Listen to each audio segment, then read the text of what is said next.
Assalamualaikum warahmatullahi wabarakatuh. Saya Amira daripada TJM.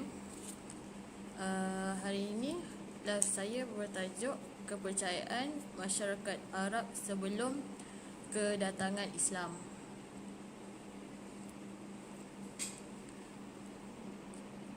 Sebahagian besar bangsa Arab mengikut dakwah yang disampaikan oleh Nabi Ismail AS, iaitu menyeru semua orang kepada agama bapanya, Nabi Ibrahim AS. Batu asas dalam ajaran tersebut adalah menyembah Allah SWT dan mengesahkannya semata-mata tanpa mensyirikkan dia dengan sesuatu yang lain. Waktu berlalu dengan sangat pandas dan begitu lamanya. Setengah daripada bangsa Arab mula melalaikan ajaran tauhid yang telah disampaikan. Namun masih ada saki-baki tauhid dan syiar Islam, syiar ajaran Nabi Ibrahim AS, sehingga muncul seorang pemimpin dari Bani Khuza'ah yang dikenali sebagai Amru bin Luhai. Beliau amat terkenal dengan sikapnya yang ringan tulang, senang membantu serta berbuat kebajikan kepada masyarakat sekeliling. Amru juga dikenali sebagai sosok lelaki yang suka menghulukan sedekah dan sangat cakna terhadap segala macam urusan yang melibatkan urusan keagamaan. Berkat daripada kebajikan dan kemuliaan yang ditunjukkan oleh Amru bin Luhai, beliau dianggap umpama wali besar dan dicintai oleh ramai pihak. Pada satu ketika dahulu, Amru membuat perjalanan menuju ke negeri Syam. Setibanya beliau di sana, Amru melihat penduduk Syam sedang menyembah berhala. Amru bin Luhai menganggap perbuatan itu sebagai satu perkara yang baik lagi benar. Hal ini demikian kerana menurut hematnya, Syam merupakan bumi kepada para wali, rasul dan ahli kitab. Oleh yang demikian, Amru pulang ke Mekah dan dengan membawa berhala yang diberi nama Hubal dan meletakkannya di dalam Kaabah. Lalu dia mengajak penduduk Mekah untuk melakukan kesyirikan kepada Allah SWT. Berhala tertua yang kepunyaan mereka ialah Manat yang ditempatkan di Musyalal di tepi Laut Merah berdekatan Kudait. Kemudian mereka mencipta Lata di Taif dan Uzza di Wadi Naqlah. Demikianlah ketiga berhala utama dan terbesar yang menjadi pemujaan dan kesyirikan yang menjadi kepada Yang Maha Pencipta.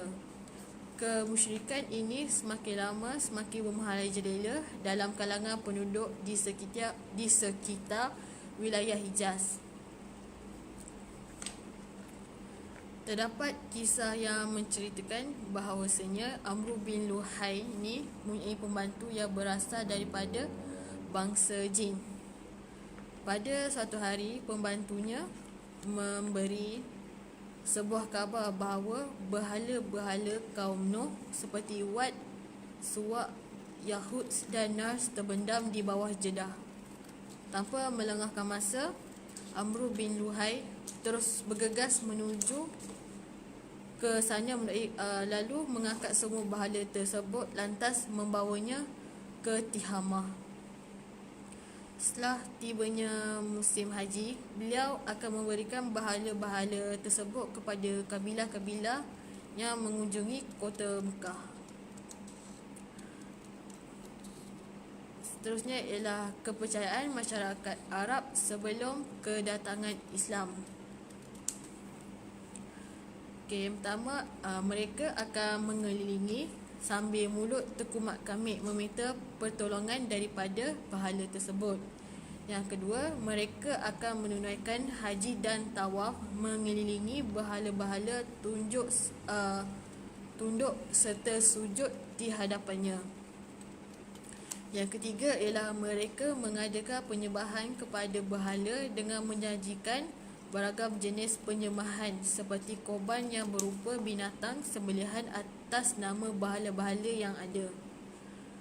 Yang keempat, mereka mengkhususkan sebahagian makanan dan minuman untuk disajikan kepada berhala. Ada setengah yang mengkhususkan bahagian tertentu daripada hasil tuaian dan binatang peliharaan mereka. Perkara ini dijelaskan oleh Allah Subhanahu Wa Taala, yang bermaksud dan mereka memperuntukkan bagi Allah Subhanahu Wa Taala satu bahagian daripada tanaman dan ternakan yang telah diciptakan oleh Allah Subhanahu Wa Taala. Lalu mereka berkata sesuai dengan persamaan mereka, ini untuk Allah dan ini untuk bahala-bahala kami. Maka sajian-sajian yang diperuntukkan bagi bahala-bahala mereka tidak akan sampai kepada Allah SWT, dan sajian-sajian yang diperuntukkan oleh Allah, maka sajian-sajian itu hanyalah sampai kepada bahala-bahala mereka. Amat buruklah ketetapan mereka itu. Daripada surah Al-An'am ayat 136. Mereka memulakan haiwan-haiwan ternakan. Beberapa jenis unta yang digelar Bahira, Sa'ibah, Wasilah dan Hami merupakan antara kepercayaan karut mereka bahawa haiwan-haiwan ini dianggap suci. Ibnu Ishaq mengisahkan Bahira ialah anak kepada Sa'ibah, iaitu unta betina yang beranak 10 dan kesemuanya betina. Tiada seekor pun yang berkelamin jantan. Unta ini tidak boleh ditunggangi, tidak boleh diambil bulunya, dan susunya tidak boleh diminum kecuali untuk dihidangkan kepada para tetamu. Andai kemudian dia melahirkan lagi anak betina, maka telinganya harus dipotong lalu dilepaskan bebas bersama induknya dan harus mendapat perlakuan yang sama seperti induknya. Seterusnya ialah wasilah, ialah domba betina yang selalu melahirkan anak kembar betina sebanyak 5 kali secara berturut-turut, dan tiada antaranya diselangi dengan anak jantan walaupun sekali. Domba ini dijadikan sebagai perantara untuk melakukan ritual ibadah. Sekiranya domba ini melahirkan anak jantan, maka dia dibenarkan untuk disembelih lalu dimakan dagingnya.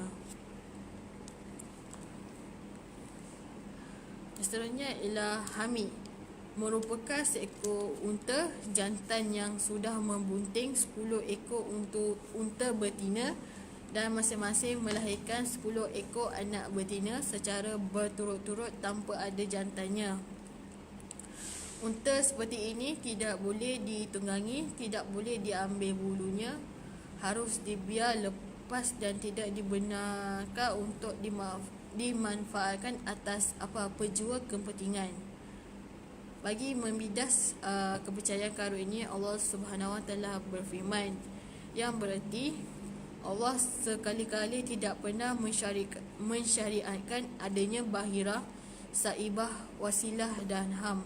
Akan tetapi orang kafir membuat kedustaan terhadap Allah Subhanahu Wa Taala, dan kebanyakannya daripada mereka tidak tahu. Daripada surah Al-Maidah ayat 103. Orang-orang Arab menilik nasib dengan menggunakan anak panah yang tiada padanya bulu walaupun satu. Mereka menilik nasib atas bermacam-macam alasan, hatta ingin berpergian sekalipun. Mereka akan menggunakan anak panah ini untuk menentukan sama ada mereka harus keluar ataupun tidak. Dan mereka juga membahagikan daging korban melalui proses perjudian dan pengundian. Percaya, dan orang Arab juga percaya terhadap kata-kata peramal orang-orang pintar ataupun ahli nujum. Terdapat juga setengah orang dalam kalangan mereka yang mengamalkan budaya tiara, iaitu bersikap pesimis terhadap sesuatu. mereka akan mendatangkan seekor burung atau biri-biri lalu melepaskannya. Jika haiwan itu bergerak ke arah kanan, mereka akan menganggap bahawa itu merupakan satu petanda baik. Namun, jika perkara yang berlaku adalah sebaliknya, contoh macam haiwan tu tersebut bergerak ke arah kiri, maka akan terkubur hasrat untuk melakukan sesuatu pekerjaan kerana menganggap bahawa perkara tersebut merupakan satu petanda buruk bakal berlaku.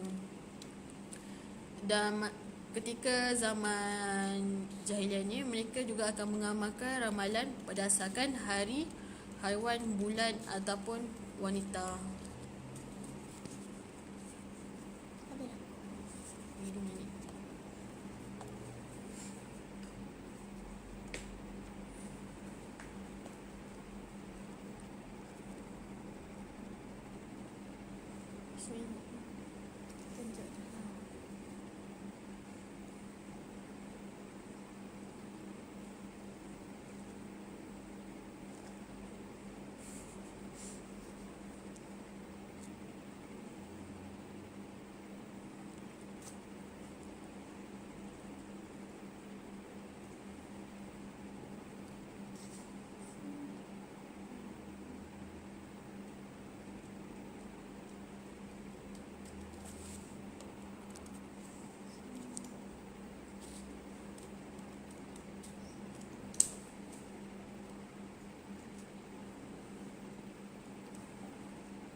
Itu sahaja daripada saya. Sekian, terima kasih. Assalamualaikum.